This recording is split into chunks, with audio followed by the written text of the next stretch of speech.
Hello friends, live life more show लेकर मैं diet and nutrition consultant Pallavi Jaisal हाजिर हूँ All India Radio Chandigarh FM पर।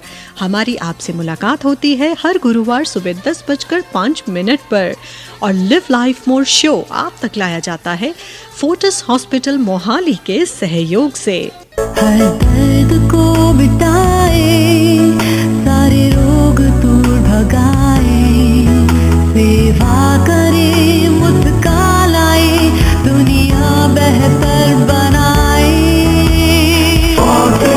आका अपना हॉस्पिटल। दोस्तों, आज है 19 सितंबर। क्या आप ये जानते हैं कि आने वाले 29 सितंबर को ऑब्जर्व किया जाएगा सारी दुनिया में वर्ल्ड हार्ट डे। जी हाँ दोस्तों, वर्ल्ड हार्ट डे वो दिन है जब सारी दुनिया में ये प्रयास किए जाते हैं कि जन साधारण तक हृदय रोगों के विभिन्न पहलुओं के बारे में जानकारी फैलाई जाए। और दोस्तों, आज का लिव लाइफ मोर शो हम समर्पित करते हैं वर्ल्ड हार्ट डे को। दोस्तों, जिंदगी में गति होना आवश्यक है और स्पीड केवल आपके स्कूटर या कार के पहिए या आपके कदमों में ही नहीं, पर हमारी सांसों की डोर को थामे हुए रक्त भी गति से हमारे सारे शरीर में जीवन का संचार करता है और इस रक्त को हमारे शरीर के हर कोने तक पहुंचाने में मदद करता है हमारा दिल। जी हाँ, हमारा दिल एक पंप है जो एक दिन में करीब 9000 लीटर ब्लड को पंप करता है। और सोचिए दोस्तों, अगर हमारा दिल काम करना बंद कर दे तो कैसे चलेगी हमारी जिंदगी, कैसे रहेगी हमारी जिंदगी में गति। और आज के प्रोग्राम में हम बात करेंगे हमारे दिल के बारे में और आपको इस विषय में जानकारी देने के लिए हमने विशेष तौर पर अपने स्टूडियो में आमंत्रित किया है जाने माने हृदय रोग विशेषज्ञ डॉक्टर HK बाली को।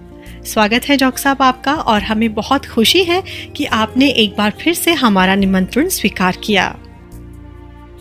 नमस्कार पल्लवी जी, आज मुझे बड़ी खुशी हो रही कि आज मैं दोबारा आपके शो पे आया हूँ। डॉक्टर साहब, कई बार हम सुनते हैं कि फला इंसान सुबह तो ठीक था, ठीक तरह से उसने खाना खाया, वॉक पर भी गया, लेकिन उसका हार्ट अचानक फेल हो गया। वैसे तो डॉक्टर साहब, हार्ट फेलियर एक बहुत ही डरावना शब्द है हम सब के लिए, पर डॉक्टर साहब दरअसल ये है क्या? देखिए, हार्ट फेलियर हम उसको कहते हैं कि जब हार्ट मसल जो है उसका काम करना कम हो जाए और उसके कारण जो पंपिंग एक्शन है हार्ट मसल की वो पुअर हो जाए, तो उसके कारण जो सिम्टम्स होते हैं और बॉडी कोशिश करती है कि कम हार्ट मसल काम करने के बावजूद वो एक्टिविटी कर सके, तो सारे सिम्टम्स साइंस जो होते हैं उसको हम हार्ट फेलियर कहते हैं।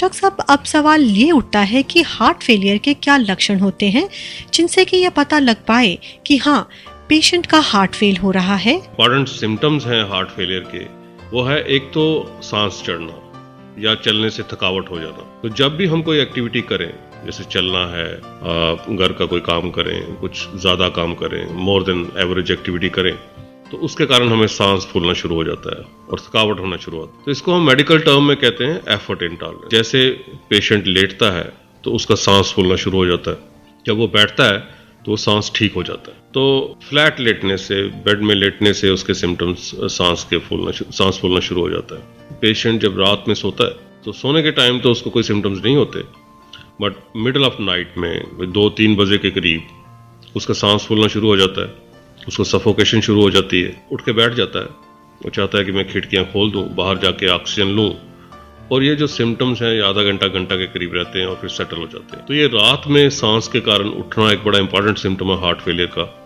कई बार लोग इसको ब्रोंकियल एस्थमा के साथ कंफ्यूज करते हैं, नॉकटर्नल ब्रोंकियल एस्थमा के साथ, बट ये बड़ा इंपॉर्टेंट सिम्टम्स। जैसे जैसे हमारी कंजेशन बॉडी में बढ़ती जाती है, सोजिश होना शुरू होती है, पैरों में सोजिश हो गई, मुंह में अर्ली मॉर्निंग सोजिश लगना शुरू हुई और पेट में सोजिश होने के कारण एब्डोमिनल गर्थ इंक्रीज हो गई। और अगर ये किसी को पेशेंट को सिम्टम्स हैं तो उसको हमें और इन्वेस्टिगेट करना चाहिए। बट मुझे लगता है कि क्लिनिकल एग्जामिनेशन जो है, बेड साइड क्लिनिकल एग्जामिनेशन, वो एक बहुत इंपॉर्टेंट है हार्ट फेलियर को डायग्नोज करने के लिए। ECG है, एकोकार्डियोग्राफी है, और एकोकार्डियोग्राफी से हम ये देख पाते हैं कि हार्ट का मसल जो है वो कितना काम कर रहा है, उसमें क्या डिजीज है जिसके कारण हार्ट फेलियर सेट हो रहा है और उसका कितना इफेक्ट हुआ है, कितना सिवियरली हार्ट मसल डैमेज है।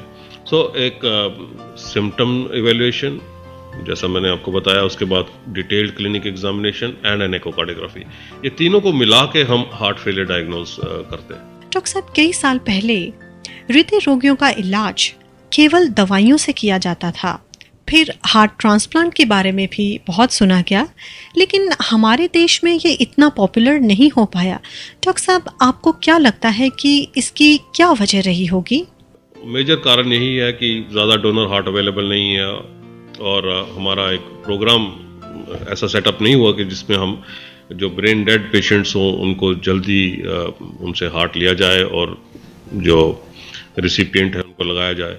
तो हमारे पास अभी एक ऑप्शन अवेलेबल हुई है जिसको हम कहते हैं बाईवेंट्रिकुलर पेसमेकर, या मेडिकल टर्म में हम उसको कहते हैं कार्डिक रीसिंक्रोनाइजेशन थेरेपी। तो ये काफ़ी इफेक्टिव है कि ये जो स्पेशल किस्म के पेसमेकर होते हैं वो जब बॉडी में लगाए जाएं तो उसके कारण हार्ट की कंट्रैक्टिलिटी इंप्रूव होती है, पेशेंट ज़्यादा काम कर सकता है, उसके सिम्टम्स कंट्रोल होते हैं, बार बार हॉस्पिटल में दाखिल नहीं होना पड़ता, क्वालिटी ऑफ लाइफ बेटर हो सकती है, और सबसे इम्पॉर्टेंट बात यह है कि उसके कारण लॉन्ग टर्म सर्वाइवल भी बढ़ता है।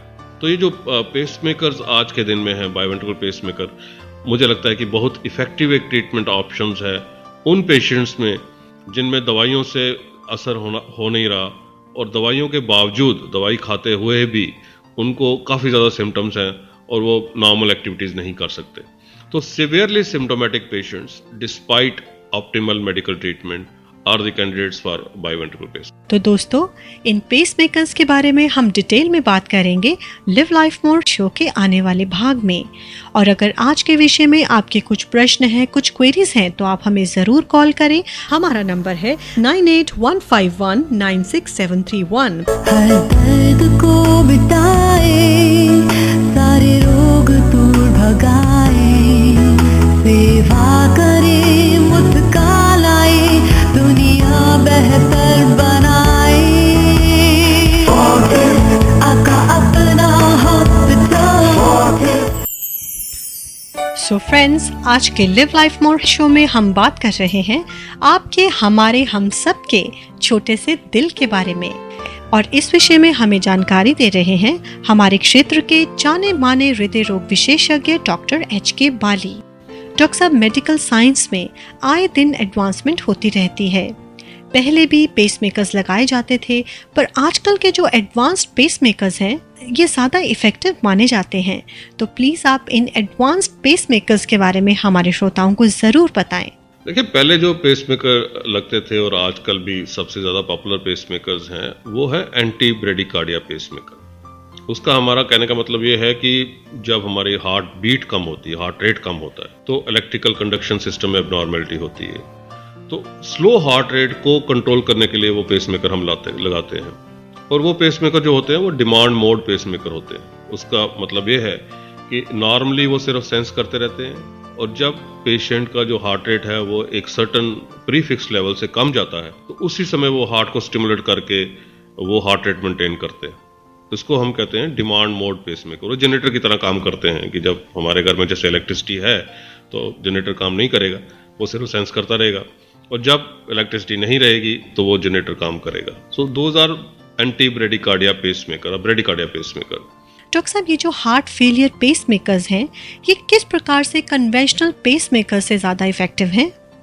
ये हर समय काम करता है, every beat, 24 hours, round the clock, हर समय वो हार्ट को स्टिमुलेट करता है। और जब वो छोटे चैम्बर को सेंस करता है या एक्टिवेट करता है और बड़े चैम्बर को आपस में तालमेल करा के एक्टिवेट करता है, तो ये 24 घंटे काम करना इसका जायज़ है, और ये 24 घंटे में हर बीट को स्टिमुलेट करता है। तो थोड़ा फर्क है इसका काम करने से और ब्रेडिकार्डिया पेसमेकर के काम करने से। पर डॉक्टर साहब, बहुत बार हमने कॉम्बो डिवाइस के बारे में भी सुना है, तो ये क्या है और ये किस प्रकार के पेशेंट्स में ज़्यादा इफेक्टिव हो सकते हैं, ये प्लीज़ हमारे लिसनर्स को बताइए। हार्ट फेलियर के पेशेंट्स को दो मेजर प्रॉब्लम होती है। एक तो उसका पंपिंग एक्शन कमज़ोर होता है, और दूसरा उसका हार्ट बीट बीच बीच में कभी इरेगुलरली, डेंजरसली इरेगुलर और फास्ट हो जाता है, जिसको हम मेडिकल टर्म में कहते हैं वेंट्रिकुलर टैकीकार्डिया, वेंट्रिकुलर फिब्रिलेशन। और ये एक बड़ा इंपॉर्टेंट कारण होता है सडन कार्डियक डेथ का। तो जो ICD है, ICD एक स्पेशल किस्म का पेसमेकर है, एंटी टैकीकार्डिया पेसमेकर।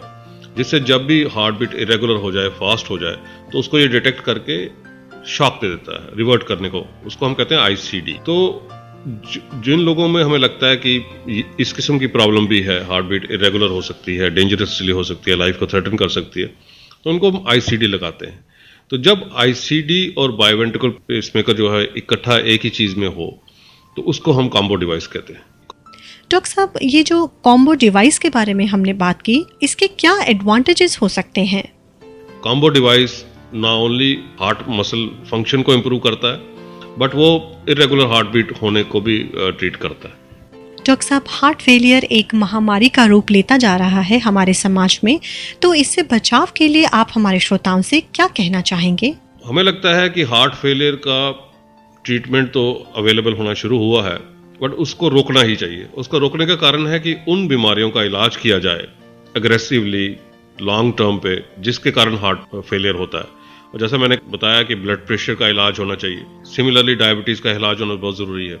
अगर किसी को कॉर्निया आर्टरी डिजीज है तो उसका दवाइयों से, एंजियोप्लास्टी से या बाईपास सर्जरी से, depending on the stage and the extent of disease, वो करना बहुत ज़रूरी है। अगर किसी के वेल्व्स खराब हैं हार्ट के, तो उसका इलाज किया जा सकता है। सो prevention is the most important part, and prevention is treatment of diseases which cause heart failure. और हमें उसी तरफ जाना चाहिए, क्योंकि उसमें खर्चा भी कम आता है और पेशेंट की एक्टिविटी भी बड़ी अच्छी रहती है और लॉन्ग टर्म में क्वालिटी ऑफ लाइफ बेटर रहती है। So I think we should move towards preventing heart failure. Doctor साहब, हम आपके अति आभारी हैं कि आपने हमारे श्रोताओं के लिए समय निकाला और आप हमारे स्टूडियो में आए। डॉक्टर साहब, आपका बहुत बहुत धन्यवाद।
तो दोस्तों, लिव लाइफ मोर शो में आज इतना ही। अगर आज के लिव लाइफ मोर शो पर आधारित आपके कुछ प्रश्न हैं, तो आप हमें जरूर कॉल करें। हमारा नंबर है 9815196731। And friends, this is your host Pallavi Jassal signing off, and till we meet again, take care and live life more. This program is conceptualized by Dr. Sandeep Jassal.